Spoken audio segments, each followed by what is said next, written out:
Hello and welcome back to the Good 5 Cent Cigar Newscast. I'm Imani Fleming. Thanks so much for joining us. Coming up this week, we have how URI's Transportation and Parking Services is managing with the return of in-person classes and how students are feeling about it. A look into the music currently making its way through campus in our first installment of Hey You, What Are You Listening To? And as always, make sure to stick around for your Rhody Sports Corner.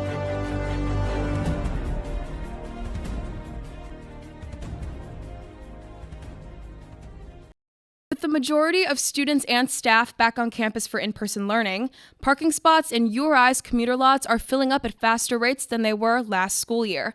Although lots like Plains Road and Keeney have yet to reach full capacity, many students are still struggling to make it to class on time due to the commuter traffic. Alternative solutions like the Rhody shuttle service have been made easily accessible to the URI community, and the university is urging students to consider all methods of transportation when coming to campus. Sophia Szabo has the story. Back-to-school chaos would not be complete without the recurring nightmare that is commuter parking on the URI campus. Since the start of classes 2 weeks ago, students have been outraged by the struggle to find a parking spot.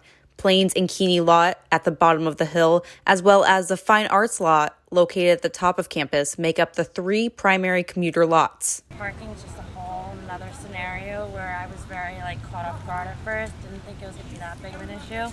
Turns out I have to leave my house basically at 10 o'clock if I want to make it for an 11 o'clock class. Kavita O'Keefe, a junior commuting student at URI, lives about 20 minutes away from campus, yet has to leave an hour early to ensure parking. I circle around Keeney, I circle around basically the entire campus looking for a spot and spend the majority of my time looking for a spot and worrying about, making it to class and that whole thing rather than worrying about, what class I have that day or putting my education first. The struggle to find a spot to park, coupled with the additional uphill climb from Plains and Keeney lot to campus, has resulted in many students being late to class. Sometimes some people that I know of, when they have late or early classes, they get caught up in stuff and traffic, and they can't get to class on time. And with parking, they can't even get to class on that. Jonah Basilicato and Ethan Patel, both junior commuter students, anticipate that they will be late to class because of parking this semester. I anticipate that we'll probably be late at one point but the parking situation, it's not good. It's not good. Commuter student Jamie DeMeo believes his tardiness due to parking could potentially affect his grades. 5 minutes could be valuable depending on what class you have. Some teachers make you take a test the first 5 minutes, so if you're not there in the first 5 minutes, you'll miss it. Chief of Police and Director of Public Safety Michael Jagoda says students are still adjusting to their new schedules and new parking laws in the first 2 weeks. So Parking Services has been giving out warnings instead of parking tickets. The first couple of weeks, we didn't do enforcement.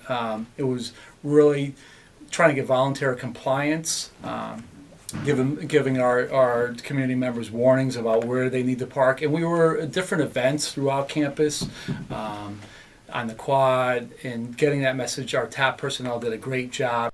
Jagoda warns that the grace period is coming to an end and parking penalties will be given out for violations going further. Just a reminder that for those students who haven't in compliance with getting a permit, I would encourage them to do that as soon as possible. We're starting our enforcement efforts, and the fine could be, could penalize more than what you're paying in for your parking fees. Despite one of the most common parking complaints being that there are no parking spots available, Plains lot has only been filled to 60% capacity this semester.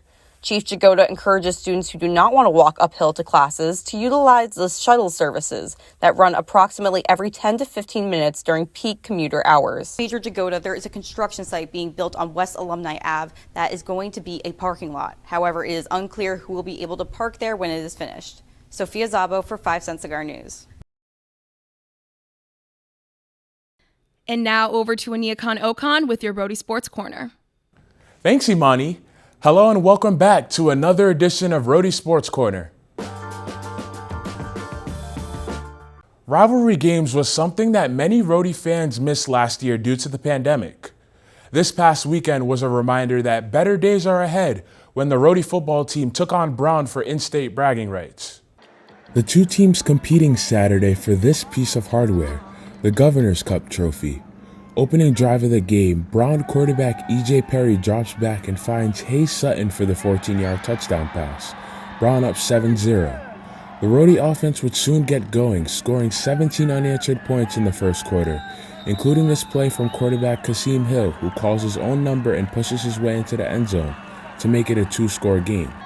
Later in the half, Brown gets within a field goal thanks to this 3-yard touchdown run from Allen Smith, but that was as close as the game would get. Brown fumbling on their first possession of the second half, the Rams recover and capitalize. Hill finds tight end Caleb Warren for his first touchdown catch of the season. Rhody now up 24-14.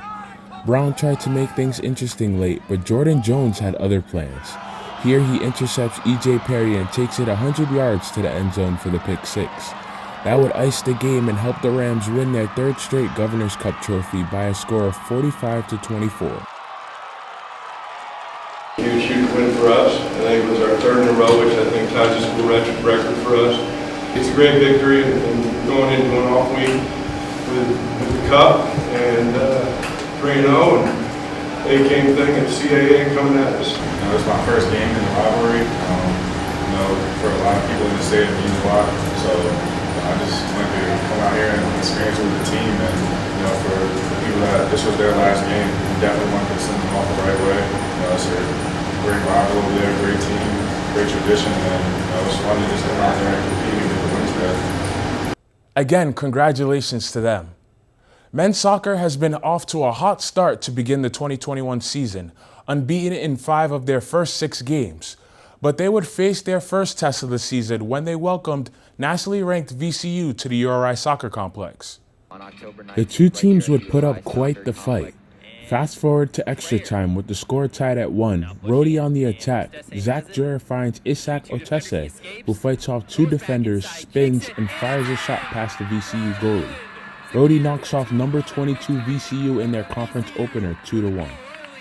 The win helped the team move up the national rankings, placing 20th in the latest Top Draw soccer poll. And let's take a look at the rest of your scores around Kingston. Women's soccer picked up their first conference win of the year Sunday after an early goal from Tally O'Leary in the second minute. And the volleyball team won all 3 of their games this past weekend at the UNH Merrimack tournament. That's it for this week's Rhody Sports Quarter. Back to you. On any college campus, it's not uncommon to see students walking around throughout the day with headphones in. Ever wonder what your friends are listening to on their way to class? Juliana Lepore uncovers the sounds of Rhody in URI's first edition of Hey You, what are you listening to? So we're here with Jackson. Jackson, what are you listening to? I'm currently listening to Philadelphia Freedom by Elton John. That is a great choice. Do you like Elton John? I do. This is just my good mood playlist, and this happened to come on. It just started. I'm only 5 seconds in. We are back. I'm here with Nick Proto. All right, Nick, what are you listening to right now?